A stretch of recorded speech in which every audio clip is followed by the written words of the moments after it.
Along the way, I've seen occasional references to something called chord stacking, very often in conjunction with live looping, and it's always seemed to be something that would be right up my alley. So from time to time, I've sort of poked around just to get a little bit more information on what this chord stacking is all about, and didn't really find anything that really made that clear. So then recently I dug a little bit deeper. Really wanted to get to the bottom of this because I think I'm ready to explore this. And first of all, I went looking for some sort of a document, a website, a web page, something that would just explain this to me. And I had no luck in finding that. I found that generally people explaining it were showing me pictures of musical notation, and that's not helpful to me at all. I don't read that. I don't speak that language. I understand that those circles are notes and they're on a staff, which indicates what they are, but beyond that, it's of no help. And I also found that a lot of people were talking about it and around it and expanding on it, but without ever actually having first explained it. And there is this famous saying, and I don't know who said it, is that if you can't explain something clearly and simply, then you haven't understood it. So I certainly was having a hard time just grasping what to me seemed like it should be a pretty basic concept. And given the name chord stacking, what I was really looking for was a picture. Someone just show me a picture. I know what stacking looks like. I'm familiar with the concept of stacking things on top of other things. So I'm looking for a picture of a chord stacked on another chord, and then I can start to understand what we're talking about. And I wasn't finding that. So I went looking for a video, and I didn't really want to watch a video because I also didn't feel that I was ready to delve into it in any detail. I first wanted that simple explanation. But I went on YouTube looking at videos claimed to explain what chord stacking is. And that was even less satisfying. So again, people were talking around it, talking about it, without first making clear what it is. They're showing me keyboards, which again, doesn't speak to me. I don't speak keyboard. I understand that those keys are notes, and that, yeah, I get it. You put your fingers on them and they make the notes, but it still doesn't explain anything to me. There's no point in showing me on a guitar because I can't visualize what you're doing. Maybe in your head you can visualize it and you understand it, but it's not making it clear to me. And other people just sort of talking about it, but again, without actually having explained in clear language to an idiot like me who doesn't know anything. Here's what chord stacking is. And to make it even worse, there are a bunch of videos claimed to be about chord stacking done by and for EDM producers, and they're not talking about chord stacking at all. They're talking about chord layering. So one thing that I have gleaned, and this is why I find it interesting, is that chord stacking involves putting different chords on top of each other. What these producers are talking about is different versions of the same chord with different voicings so that you get a larger sound. That is not chord stacking whatsoever. That is chord layering. Now, it looks like stacking. That's true, but they're not talking about putting one chord on top of a different chord and expanding the sound harmonically. They're just talking about layering the same chord and expanding the sound sonically, if you will. So I really got to the point where I was kind of just pleading, would someone please explain it like I'm 5? Like, that's really what I needed to get started with this concept. Show me, what does it look like to stack a chord on top of another chord? And then we'll go from there. We can talk about how to use it and the implications. But first I need to understand it at that really basic visual level that doesn't involve any kind of special language. Reading music, understanding the keyboard, knowing how chords go on the guitar. So I sat down with a piece of paper and a pen, and I understood that this was different chords on top of each other, but that had notes in common. So this is what I understand as being the basic elements of chord stacking, and then you go from there. So I really built a picture from the ground up and did it on paper and wrote down the notes, and then I could start to see how this works. And the fact is, it is actually very simple. It's also very powerful and very enlightening, and it really shows us, if you haven't quite grasped it, how chords are constructed at a very basic level, and then how we can expand on basic chords to make more complex chords by stacking them and by stacking intervals on top of each other. And suddenly a whole line of musical theory, for me, I felt becoming quite clear, because I was looking at it in a very elementary and visual depiction.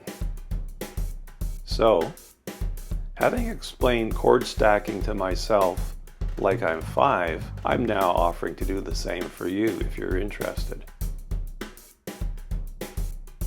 Now, if we look at chord stacking from the point of view of a 5-year-old, they're going to be familiar with the concept of stacking blocks on top of other blocks.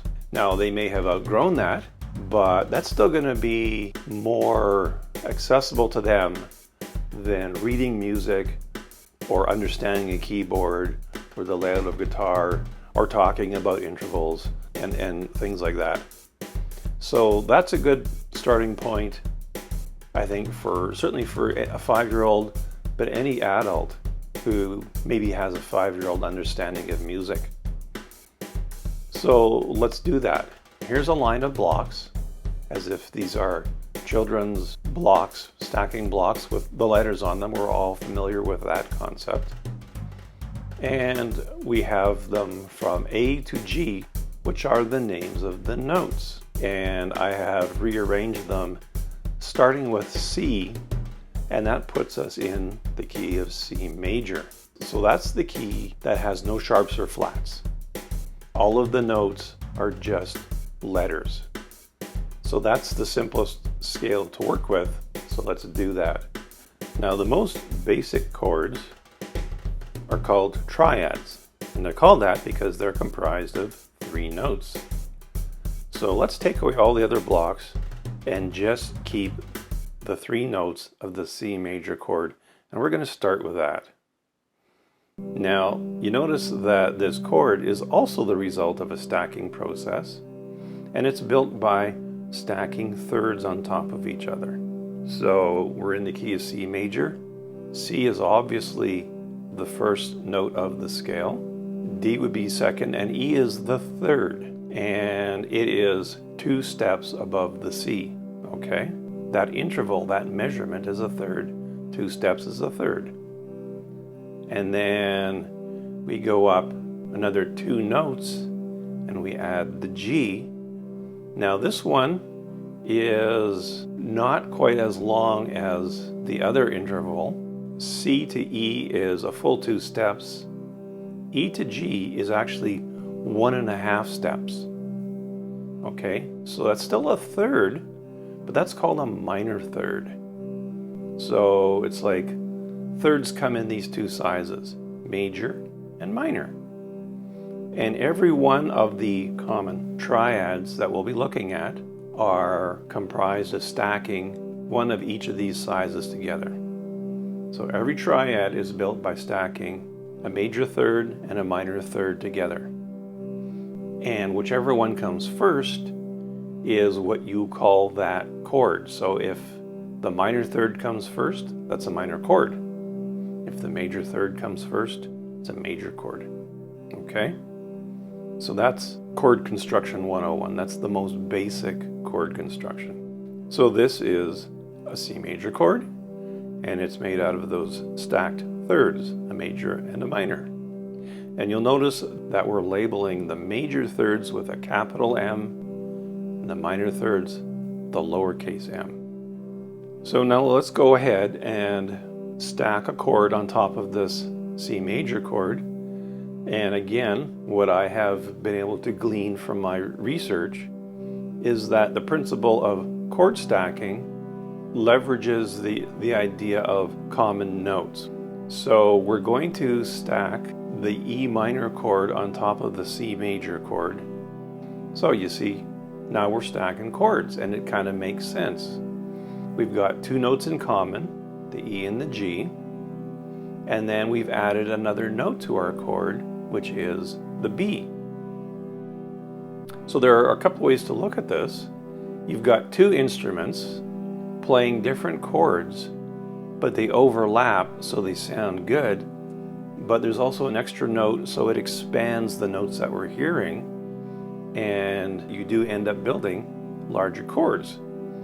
And so we're going to be showing that at the bottom, that as a result of this stacking, in totality, we've created a C major 7th chord, which is larger than a C major, larger than an E minor. You put them together, the whole is greater than the sum of its parts. Actually, it's equal to the sum of its parts, but you get my drift. So we're creating this larger chord, and that's pretty cool, but we're doing it by combining two more basic chords, and you've got two instruments that are doing different things, combining to collaborate and building something larger. So, I mean, you could just play a C major 7th chord or any of the extended chords that we end up building on one instrument, but this gives you the flexibility of doing some interesting interplay between the two elements of that larger chord. So obviously they could be played with the different instruments. They could be played differently. You know, you've got one coming in, the other one going out, so they are layering on top of each other. So you get a lot of opportunities for interesting movement between the two. Now I think we're starting to understand why chord stacking is worth understanding and worth doing. And as you can see, this actually is pretty straightforward, just as I imagined it would be. So let's continue the process, only let's move over one to the right, and let's stack the G major on top of that C major, because they have the G in common. Now we still have the B that's in common with our previous stack, but we've introduced a new note, the D, instead of the E. So you can see, and we're going to just wrap this around so that we're always staying within the same octave, okay? And if you're not familiar with the term, an octave, it refers to 8. So going from, say, the C up to the next C is 8 steps. So that's where the word octave comes in. And it's the next C, which is higher. It's double the frequency. Every octave is a doubling of the sound frequency. So we're just going to stay within the same octave, the same 8 blocks, the same 8 notes. And then we're going to fold it over so you can see how the notes all relate to each other. So now we've created an extended chord with 5 notes rather than 4. If we played it all together, this would be called the C major 9th. Same thing though, we've taken 2 basic triads and we've combined them to create a larger, more complex chord. And you're probably starting to see how useful this is, not just in understanding chord stacking, but chord construction in general, and where these larger extended chords come from. How it's really just a process of stacking thirds on top of other thirds. So let's just keep on going. Let's repeat the process now, starting with the other notes of the C major chord, okay? So we're going to start with the E minor this time. We can stack a G major, and we get what could be called either an E minor 7th or a G6. Stack a B diminished on an E minor, you get a G13. Now here's another interesting insight into the construction of chords.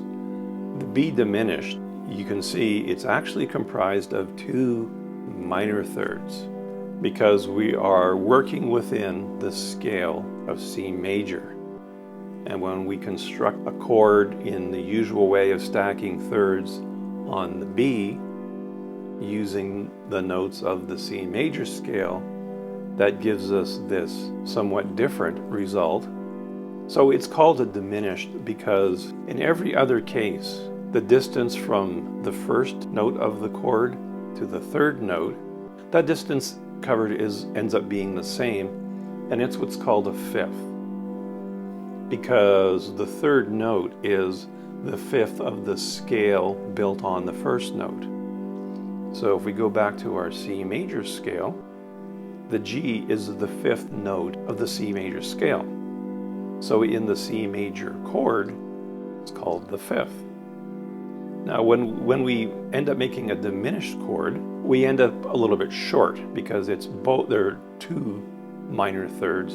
So it's actually half a step short of being a fifth, which is why it's called diminished. Okay, it's a fifth that didn't quite make it. There's a complement to that, which is called the augmented chord, which you can probably see where this is going, is constructed from two major thirds. So it actually ends up half a step beyond the fifth. So it kind of overshoots the mark, and that's called an augmented fifth. That's called an augmented chord. So we don't have an augmented chord in the C major scale, but we do have a diminished, and that just is kind of your little spot of advanced music theory. So you see how this is really unpacking a lot of basic theory for us as well as we proceed to understand the concept of chord stacking. So let's take a walk through our garden of stacked chords, and then you can hear the results. Start with the G major, stack a B diminished on top of that, you get a G7th chord. Stack a D minor on top of that G major, you get a G9th chord. Now starting with D minor, stack an F major on top of that. You can call that either D minor 7th or an F6. Make that into an A minor on top of a D minor. That gives you D minor 9th or F major 13th. Now let's start with the F major. We can stack an A minor on top of that, and the result is an F major 7th. Move that over, that becomes a C major, and our result is an F major 9th. Now let's start with the A minor. Stack a C major on top of that, we get what could be called either an A minor 7th or a C 6th. Move that over, it becomes an E minor, and that results in an A minor 9th or C major 13th. Now let's start with the B diminished. We can stack a D minor on top of that, and that gives us what you could call either a B minor 7th flat 5th or a D minor 6th. Move that over, make it into an F major on top of the B diminished, gives us a D minor 13th. So now finally we've got the two instances where we can stack chords that have no notes in common. So first of all, stacking the C major and the B diminished gives us a chord with 6 notes. That's one note away from just playing the whole scale, and that would give us a G11th/13th. And then we can also stack a D minor on top of that C major, and that gives us a D minor 9th/11th. Those are some mighty big chords. To finish things off, let's climb the entire ladder of stacked chords in the key of C major. First going up by thirds, and then by fifths. Thanks for watching.